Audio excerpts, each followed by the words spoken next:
All right, we'll start with Malika on here on the right. Hi, Tyrese, all the way in the back. Malika Andrews, ESPN. The only lead change of the entire game was your game winner, and they say one time is luck, two times is a habit, three times it's the truth. So, what's the fourth time that you're able to take control of a game like that in the NBA Finals? I don't know. I think we're just really resilient group. We just do a great job of just sticking in and just settling into the game. And through the course of the game, it kept getting. It felt like it could get ugly. It could, who knows where this game is heading. I thought we did a great job of just walking them down. When it gets to 15, you can panic, or you can talk about how do we get it to 10, how do we get it to 5, and from there. So I think all series, that's what we've preached as a group is, when we get down big, let's just find a way to incrementally get it down. And it was at 15, and we got it to 8 pretty fast, and that gave us confidence. We kept getting stops, Miles and Andrew made big play after big play down the stretch. Miles got a wide open look on the wing, missed that one, but we just stuck with it. Andrew was huge down the stretch, and we got a big stop there, and they got a lot of confidence in me to make that shot. So I don't know what you say about it. I just know that this group is a resilient group, and we don't give up till it's zero on the clock. I had a pretty good idea. Yeah. Over here on the right. Tyrese, Rick mentioned that you guys huddled up during the challenge there and just basically said, we get a stop here, we're going to go. Just one, how much confidence and faith do you have in those situations to not necessarily need a timeout to stop? And then was that a spot on the floor that you sort of were trying to get to? We normally kind of see you go to that middle of the floor, little lane there. Yeah, I think our conversation was more of a hypothetical because we thought Pascal got fouled there. I was surprised there wasn't a call there. We didn't really know. With time on the clock, we saw a reset to 14 rather than a full shot clock. So at first we were talking about, do we trap twice and foul? And then we said, okay, there's difference on the clock. Let's just be solid, get a stop, and then rebound and run. And, Obi came up with it. I don't even know who came up with the rebound. I just know the ball ended up in Obi's hands, and then he passed it to me. So I thought we just did a great job of sticking with it and just, staying solid. In that situation, we had a couple dumb fouls. I had a couple dumb fouls there late in the fourth, sent him to the free throw line. But we just, showed our chest. We're solid. Had to get a big rebound there. That's a big rebound, especially with the guys on the court they have with Dort and Caruso crashing the glass. And, we got the rebound and just made a play on the offensive side. So, yeah, I'm obviously confident in my ability and feel like if I can get to, that spot, I feel very comfortable in there. Yeah, just, it's a shot I've worked on a million times and I'll work on a million times more. So, yeah, we just have confidence in that shot. First row on the left. Ty, you guys turn it over 25 times. Shea goes for 38. This team is 36-1 in this building with a 15-point lead this year. Like, this is not the formula to win a game. And then some guys don't have these moments once in a lifetime. You've had 4 in 6 weeks. What is the secret sauce? Where is this coming from this group? And you can say you believe, and obviously you do, but it seems like the belief is much higher in this group than it is in probably a lot of other groups over the last few years. Yeah, it's a great question. The secret sauce today was these, but no, I'm just playing. But I think as a group, like I've said many times, after you have a run like last year, and then you get swept in the Eastern Conference Finals, and all the conversation is about is how you don't belong there, and how you lucked out to get there, and that it was a fluke. Guys are going to be pissed off. We're going to spend the summer pissed off. And then you come into the year with all the talk around how it was a fluke. You have an unsuccessful first couple months, and now that's easy for everybody to clown you and talk about you in a negative way. And I think as a group, we take everything personal. Like as a group, it's not just me, it's everybody. I feel like that's the DNA of this group. And that's not just me, that's our coaching staff does a great job of making us aware of what's being said. Us as players, we talk about it in the locker room, we talk about it on the plane. We're a young team, so we probably spend more time on social media than we should. But I just think we do a great job of taking things personal. And that gives this group more confidence, and we turned things around in January, which you guys know, and we just stuck with it. And I'm really proud of this group, and we just all got each other's back at every point. Any negative thing that's said about anybody, we got full belief in each other.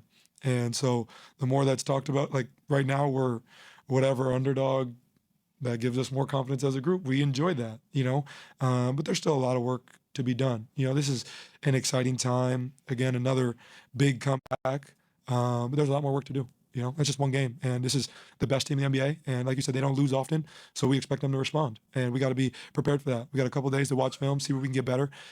This game, if you look at all the numbers, it's not the recipe to win. We can't turn the ball over that much. We got to do a better job of being in gaps. Got to do a better job of rebounding. Got to do a better job all over the floor. But come May and June, it doesn't matter how you get them, just get them. So we'll take it. We'll enjoy this one tonight. But understand we got another game coming up in this tough building, and we got to be prepared for that. So, like I said, we're just a confident group. We got each other's back, and we don't give up to the clock at zero. I really don't have like the full answer. I can't tell you everything.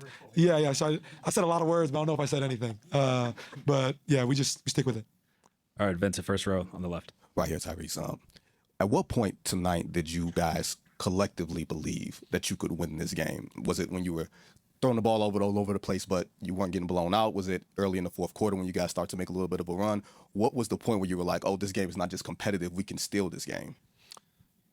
It's a good question. When I got off the bus, when I put on my shoes, there was never a disbelief as a group, honestly. You have a half like that where you're just throwing the ball to the other team, and we like chaos, we like controlled chaos, but that was just chaos, just ugly. But I think we as a group came and said, hey, we got felt like we had 20 turnovers in the first half.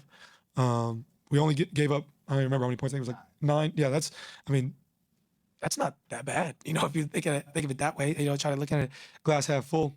But I think as a group, we never think the game is over, ever. Honestly speaking, ever. That never creeps in. I think we just keep talking as a group is how can we walk this team down. So it's at 12 going into halftime. We talk about if we can win 1 quarter by 6, 1 quarter by 7, we'll be in a great spot. We got it to a 6-point game at the end of the third quarter, and Shea hit a 3. But we liked where we were. And then they went on a big run to start the fourth, and we just say, okay, it's at 15, let's get to 10. Well, we got it to 8, they called timeout. So we just stay with it. So this group never gives up. We never believe that the game is over until it hits 0. And that's just the God honest truth. That's just the confidence that we have as a group. And, I think that's a big reason why this is going on. Second row here on the right.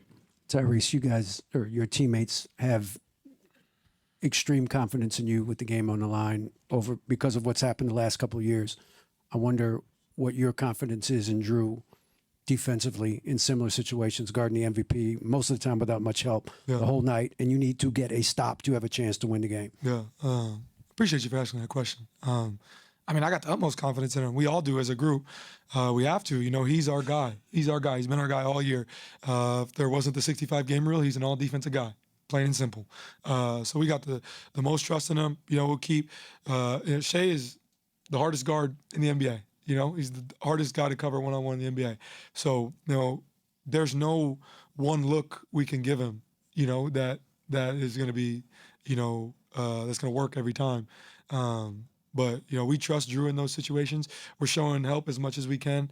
But, he's doing a lot of the dirty work. He's done a lot of the dirty work for years now. And that's his calling card in this league. And he's an elite defender. So, Shea's not an easy cover by any means. But Drew is just doing an unbelievable job of, you got to understand, Shea makes a lot of tough shots, and you can't overreact to them. You just can't, because there's no way to live that way. I think if he's going to make those, you got to just get the ball out and go right back at him. So that's the way we look at it. And I thought Drew did a great job tonight. Aaron did a good job when Shep had to guard him. There's many situations where different guys are having to cover him. We're just trying to make it as tough as we can. The guy still finished with, what do you guys say, 38? Yeah. That's unbelievable. But I thought we just did a great job of showing bodies, and that starts with Drew and his persistence over 48 minutes. So, it's his calling card, and we got the utmost trust in him to get stops. Last question, first row on the left. You guys have been in crazy environments before. Your last series, this was one of them, and it's the finals. Most of you guys haven't been in this position before. Did the moment lead to any jitters? Do you think that could have been part of the turnover situation? Yeah, for sure. I'd be lying if I said it wasn't. I felt like I was a little jittery in the first quarter, getting off the ball quick, flying off ball screens with no real setup. I felt that myself, so I'll admit that I felt that way. So I'm sure other guys felt that way. I mean, this crowd is amazing. They're all standing up, doing claps and synchronized clapping to the beat before the game. I mean, this is an unbelievable crowd. It's the best crowd we've seen on the road all playoffs. And, it felt like it was just us in there, I mean, thankful for our organization for flying, our families out, and our full-time employees all got a chance to come. And I've been shown videos of them in the concourse, and I saw them on the upper level after the game. But out there, it's so loud in there. It really just feels like it's us in there, and we should do a great job of leaning on each other, understanding that this crowd and this environment is amazing. They love basketball here, similar to how it is in Indiana. And now that we've got a game under our belt, and I thought we did a great job of responding in the second half. We didn't turn the ball over as much in the second half. That's more of a recipe for success for us in the next game. So, that's going to be a big point of emphasis, when we watch films. How can we take care of the ball more, get more shots on the rim? That puts us in a better position to win. I mean, you have 25 turnovers. You usually don't win those games. The odds probably are really low. So we just got to stick with it, stay confident as a group, and, we'll look forward to game 2. Thank you, Tyrese. Appreciate it.